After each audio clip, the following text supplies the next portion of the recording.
ನಮಸ್ಕಾರ, ನ್ಯೂಸ್ 26ಗೆ ಸ್ವಾಗತ. ಯಳಂದೂರು ಪಟ್ಟಣದಲ್ಲಿ ಗಣರಾಜ್ಯೋತ್ಸವದ ಪೂರ್ವಭಾವಿ ಸಭೆ. ಯಳಂದೂರು ಪಟ್ಟಣದ ತಹಶೀಲ್ದಾರ್ ಕಚೇರಿಯ ಸಭಾಂಗಣದಲ್ಲಿ ಮಂಗಳವಾರ ತಹಶೀಲ್ದಾರ್ ನಯನಾರ್ ಅವರ ಅಧ್ಯಕ್ಷತೆಯಲ್ಲಿ ಪೂರ್ವಭಾವಿ ಸಭೆಯನ್ನ ಕರೆಯಲಾಗಿತ್ತು. ತಹಶೀಲ್ದಾರ್ ನಯನಾರ್ ಅವರು ಅಧ್ಯಕ್ಷತೆಯನ್ನ ವಹಿಸಿ ಮಾತನಾಡಿದ್ರು.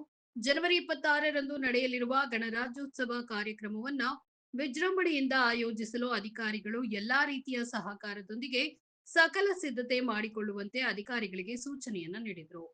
ಪಟ್ಟಣದ ಸರ್ಕಾರಿ ಪದವಿ ಪೂರ್ವ ಕಾಲೇಜು ಆವರಣದಲ್ಲಿ ಜನವರಿ 26ರಂದು ಬೆಳಗ್ಗೆ 9 ಗಂಟೆಗೆ ಧ್ವಜಾರೋಹಣ ನೆರವೇರಿಸಿ ನಂತರ ಶಾಲಾ ಮಕ್ಕಳಿಂದ ಪಟ್ಟಣದ ಪ್ರಮುಖ ಬೀದಿಗಳಲ್ಲಿ ಮೆರವಣಿಗೆ ನಡೆಸಿ ನಂತರ ವೇದಿಕೆ ಕಾರ್ಯಕ್ರಮ ನಡೆಸಲು ಹಾಗೂ ತೀರ್ಮಾನ ಕೈಗೊಳ್ಳಲಾಯಿತು.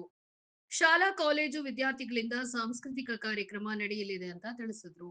ಈ ಸಭೆಯಲ್ಲಿ ಸಿಪಿಐ ಸುಬ್ರಹ್ಮಣ್ಯ, ಪಟ್ಟಣ ಪಂಚಾಯತ್ ಮುಖ್ಯ ಅಧಿಕಾರಿ ಮಹೇಶ್ ಕುಮಾರ್, ಕ್ಷೇತ್ರ ಶಿಕ್ಷಣಾಧಿಕಾರಿ ಮಾರಯ್ಯ, ರಾಜ್ಯ ಸ್ವ ನಿರೀಕ್ಷಕ ಯದುಗಿರಿ, ಕೃಷಿ ಇಲಾಖೆ ಸಹಾಯಕ ನಿರ್ದೇಶಕರಾದ ಅಮೃತೇಶ್ ಸೇರಿದಂತೆ ವಿವಿಧ ಇಲಾಖೆಯ ಅಧಿಕಾರಿಗಳು, ಸಂಘ ಸಂಸ್ಥೆಯ ಪದಾಧಿಕಾರಿಗಳು, ಸಾರ್ವಜನಿಕರು ಭಾಗವಹಿಸಿದ್ರು. ವರದಿ ಎಸ್ ಪುಟ್ಟಸ್ವಾಮಿ, ಹೊನ್ನೂರು, ನ್ಯೂಸ್ 26 ಕನ್ನಡ, ಚಾಮರಾಜನಗರ. ಹಣ್ಣಿನ ಬುಟ್ಟಿ ಶಾಲೆ ಇಲ್ವಲ್ಲ, ಹಣ್ಣಿನ ಬುಟ್ಟಿ ಕೊಡಂಗಿಲ್ವಾ? Books okay. ಸಬ್ ರಿಜಿಸ್ಟರ್ ಬಂದಿದ್ದಾರಾ? ಪ್ರಶಾಂತ್ ಅವರು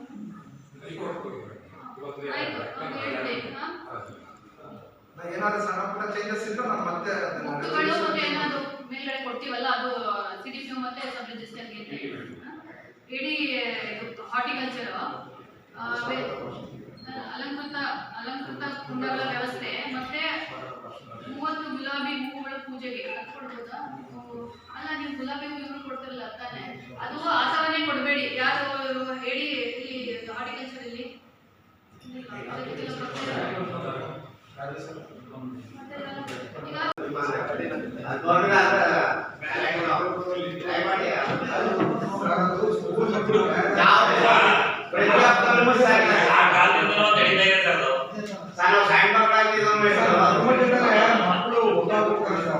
ಚೆನ್ನಾಗಿರಲ್ಲ ಅಂತ ಶಾರ್ಟ್ ಆದ್ರೆ